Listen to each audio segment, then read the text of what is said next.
E disseram um ao outro: porventura, não nos ardia o coração quando ele pelo caminho nos falava, quando nos expunha as Escrituras? Lucas 24, 32. Estimados, que coisa grandiosa, que coisa gloriosa foi aquele domingo de Páscoa. Grandes coisas aconteceram. A primeira delas, a ressurreição do nosso Senhor e Salvador Jesus. Ele ressuscitou, ele voltou à vida e ao mesmo tempo para também nos dar a vida eterna. Houve também a manifestação dessa ressurreição no inferno. Jesus desce ao inferno para mostrar a sua vitória, para mostrar ao diabo que ele é derrotado. Assim como no inferno havia tristeza pela ressurreição de Jesus, com toda certeza nos céus também havia alegria, havia felicidade.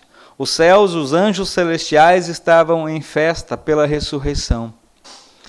Ainda no domingo de Páscoa, Jesus, ele aparece para Maria Madalena, ela que estava lá na porta do túmulo da sepultura, chorando, lamentando, triste com a morte de Jesus. E Jesus, na sua gentileza, na sua bondade, no seu jeito terno, carinhoso, ele transforma aquela aflição, aquele choro de Maria Madalena em alegria. Depois, Jesus ele aparece para as mulheres, as demais mulheres que haviam ficado para trás, ou pelo menos que foram junto com Maria Madalena e estavam voltando para Jerusalém. Ali também Jesus aparece para elas. Aquelas mulheres, de um lado, alegres, felizes, porque o anjo tinha dado a notícia que Jesus havia ressuscitado, mas ao mesmo tempo aquelas mulheres estavam trêmulas, medrosas. Será que os discípulos vão acreditar em nós?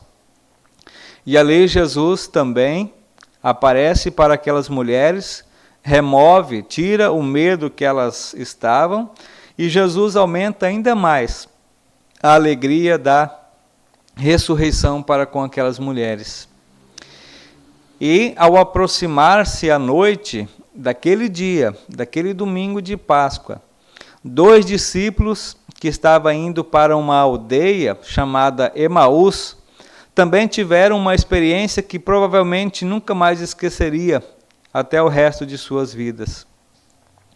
Esses 2 caminhavam e conversavam um com o outro sobre o que havia acontecido ali em Jerusalém, o que havia acontecido com Jesus. É verdade que as mulheres, do grupo deles já haviam relatado com alegria que a pedra havia sido removida da tumba. As mulheres já tinham contado para esses 2 que o anjo tinha contado a respeito da crucificação e também de que Jesus havia ressuscitado. Eles até relataram que o próprio Jesus, elas, na verdade, relataram que o próprio Jesus apareceu para elas. E ali, então, mesmo assim, esses 2 não acreditaram. Eles também pensaram que seria a imaginação daquelas mulheres. Assim parece que esses 2 homens, naquele domingo da ressurreição, eles não queriam mais estar ali naquela cidade, naquele lugar, porque ali havia matado Jesus, o seu mestre, o seu amigo, e provavelmente aquele lugar não trazia boas memórias, não trazia boas lembranças. Por isso parece, pelo menos dá a entender, que eles não querem mais ficar em Jerusalém. Aquela cidade, ali lhe causavam dor. Mesmo a cidade cheia de pessoas comemorando a Páscoa, a Páscoa lá do passado, da libertação do Egito, eles parece que não suportavam mais estar ali em Jerusalém. E aí, desanimados e sem esperança, eles queriam escapar de tudo isso. Eles queriam ir para casa. Ao percorrerem aqueles 12 quilômetros a caminho de Emaús, eles conversavam entre si sobre todas as coisas que haviam acontecido em Jerusalém e o que aquilo ali poderia significar para frente, para o futuro, nos seus corações. E aí eles ficaram profundamente comovidos com a tristeza, com a morte de Jesus e ao mesmo tempo talvez até a loucura daquelas mulheres falando a respeito da ressurreição. De repente, quando eles estão voltando para Emaús, pelo meio do caminho, um homem andando ao lado deles, parecido com eles, um homem normal, entre aspas, né? Ali ele parece que está descendo para Jerusalém. Depois desse homem trocar saudações, ele perguntou a esses 2 discípulos o que eles estavam conversando. Surpresos, porque um homem não sabia o que havia acontecido em Jerusalém. E ali talvez aqueles 2 até aborrecidos, o que esse homem está incomodando a nossa conversa? O que ele quer saber?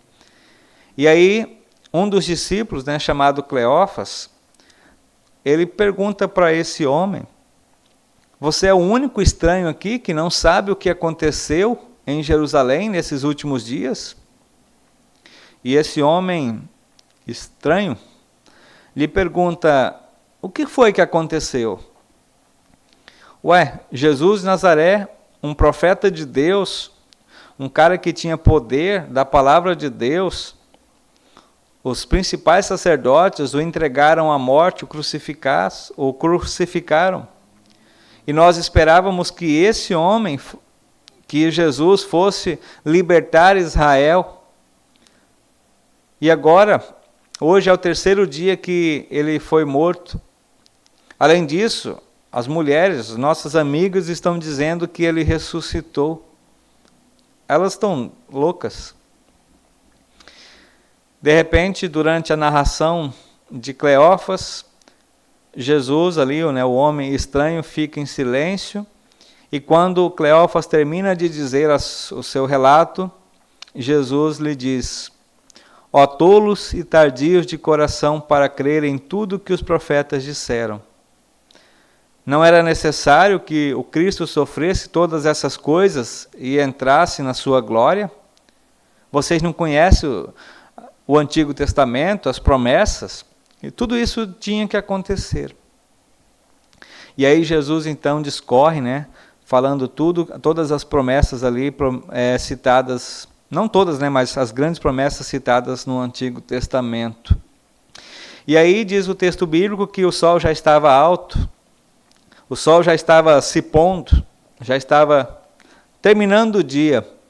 E quando então eles chegaram à aldeia, ou ali a Emaús, Jesus ele agiu como se ele fosse seguir caminho, que ele fosse continuar andando.